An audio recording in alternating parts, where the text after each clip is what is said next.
using concrete and pictorial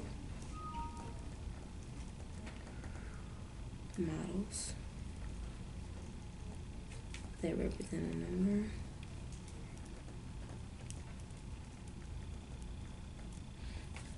that is more than, less than, and equal to a given number.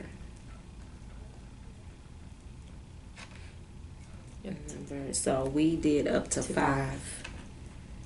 Okay, up to 5. Now this one seems, tell me, let's unpack this. What do you think the kids should practice so that they can be good with? Being able to put the objects together and recognize which one has more and which one has less by actually counting. Okay, yeah.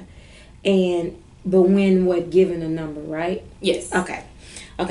So let's think about a workstation for that.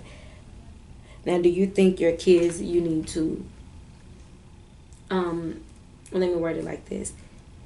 Tell me what are the 3 things that they need to do within this TEK? Or the 3 concepts that they need to acquire. They need to be able to recognize a set that has more, a set that has less, and a set that is equal to each other. Then a given number, right? Then a given number. Yes. So how does that look? How would, like, just in layman's terms, how does that look? Unifix cubes. Okay. So give me an example. If I say, okay, put together 4 Unifix cubes, and then put together a set of 3 Unifix cubes, and then tell me which set has more. Okay. So then they would count each set, and then state which one is more. Okay. And then I'll switch it, and then I'll say now which one has less with the same set before I switch to a new set. Okay. And then I'll say now make 4 and 4 and tell me are they equal. Okay. So just to get them in the flow of recognizing that 2 numbers are equal. Okay. 2 of the same sets are equal. So speak a little bit to the given number part, because the end part says so they have to be able to do represent a number that is more than, less than, and equal to a given number up to 5. So how would the given number look? Like, as far as how would you propose that task? Well, I would give them the number. Well, I would give them the number of Unifix cubes that they would put together. So that would be the 4 and 4, or the 5 and 3, or whatever given number that I have for them. So do you think you can just say a number? Like, give them a number, and then... Well, I have. Yeah. And they were able to quickly put them together, count them, put them together. And then I would ask a student, I have sticks. I pull a stick, and then I ask them which one is more, which one is less. Okay. So that's exactly what the station should be then. And when we think about how students will be given a number, that could be a task within itself. For example, will they roll a dice, a 6-sided die? And like visualize them rolling a die, right?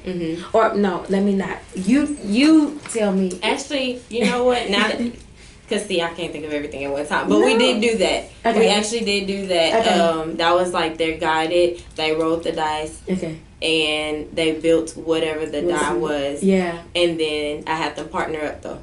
Okay. So they were in partners. One person rolled the die. They built their Unifix cubes. Okay. The second person rolled the die, built their Unifix cubes, and then they had to put them next to each other and compare which one had more and which one had less. Yes. But they were in partners. Yes. Definitely. Yes, we did do that last week. We did do that last week. Yes. And you know, we tend to forget of course, 0, but make sure we put emphasis on 0 as well. Okay. Okay, so definitely that should be a workstation. So using a die, students will, just as the T says, students will create the number more than whatever they roll, right? So if I roll 4, I need to be able to create more. Well, no, you would create 4.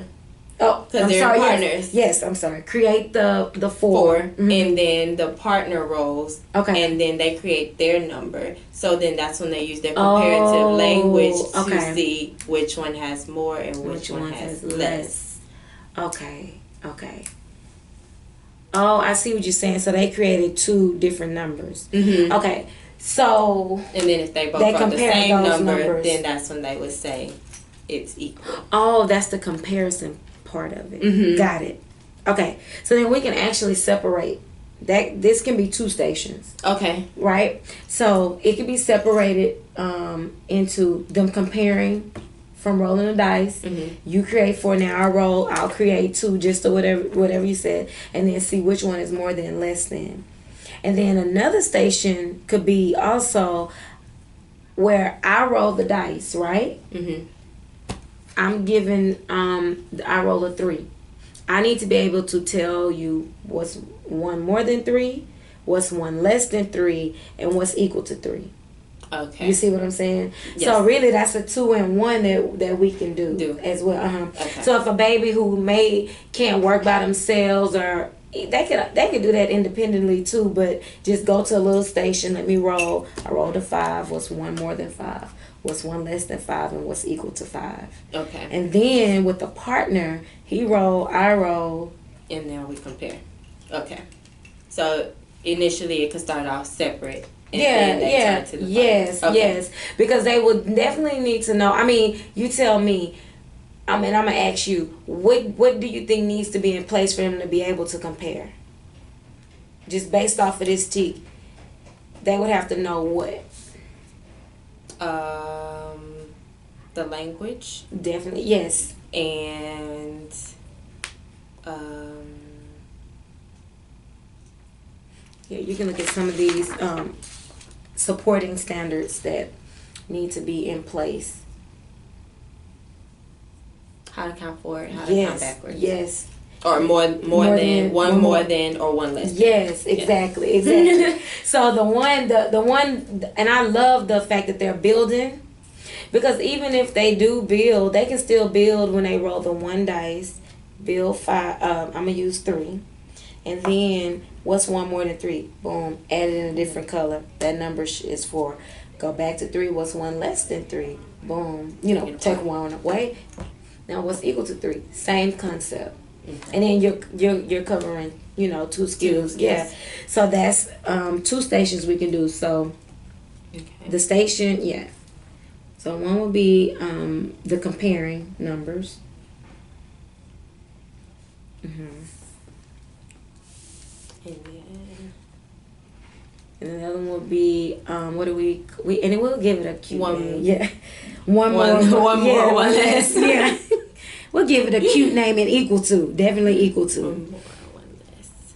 Okay, so we've knocked those out right there. We've knocked these out. And then going back. So how many stations we have thus far? 1, 2, 3. 3. Okay. And you said you have 16, 4 stations. Okay.